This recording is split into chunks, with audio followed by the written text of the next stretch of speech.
Welcome back. We're here at Mascoma Savings Bank in New London, and joining me now is Todd Allen. He is Vice President with Mascoma's Wealth Management Division.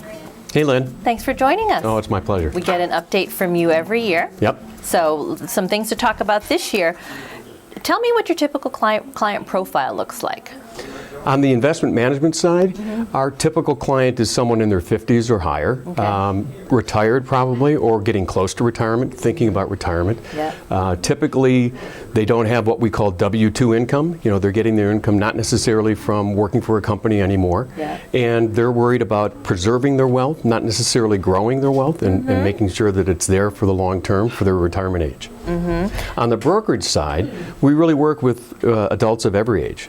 People that might be in their 20s that are starting to thinking about setting up IRAs. Yeah. Young couples with young parents may be thinking about 529 education plans in their 30s and 40s. And then as they start thinking about their retirement plans as well. So we work with adults of all ages on the brokerage side. Okay, that's great to know. Sounds like you service everybody. We try to. Now, the interest rates have been historically low for quite some time now. Do you find that that's helping to boost more of the investment savings? Well, it's certainly we get interest in what we offer because a lot of people have savings accounts or CDs that are maturing that might have had pretty good rates because they got the CD years ago. Right. But the rates have been really low ever since the recession started back in 2008, 2009. And so we do get people that are interested in trying to get a little bit better return. CDs and savings accounts get maybe 1% or less these days. And after inflation, they're actually losing money. Inflation is low, but it's still taking a bite out of their savings. So we get people that are saying, how can I try and get a little bit more return?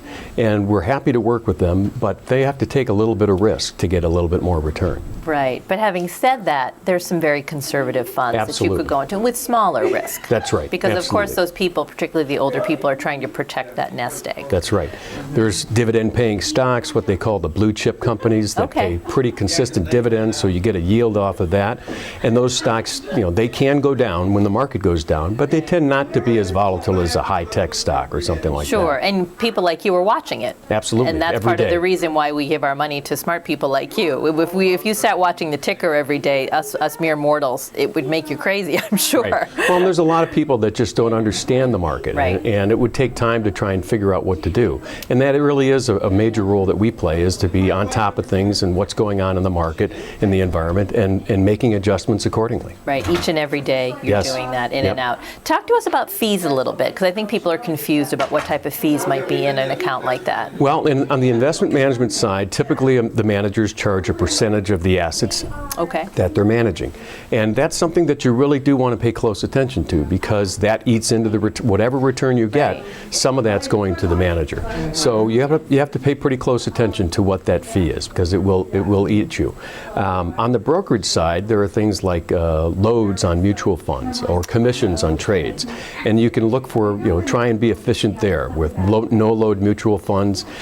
Exchange-traded funds are things that have very low expenses. So you can watch the fees on the brokerage side as well, if you're managing your own money and using an advisor.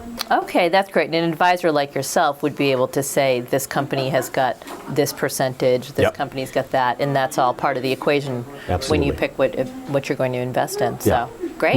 We always try and look for very efficient investments. Yes, absolutely. Good. Well, it sounds like sitting down in your office would probably be the best way for people to get even more information. Well, we'll meet with a client or prospect anywhere they like. You can come to their home. Oh, that's nice. Come to their office, Sometimes they don't want to meet at home or in their office, and we'll meet in any branch, and we'll meet in our office in Hanover, sure. Okay, good. So the best way to get an appointment like that, check out the website or give you a call. That's right. We've got that information up on the screen. Thanks for your advice this year. Okay. Take care, Todd. Thanks, Lynn.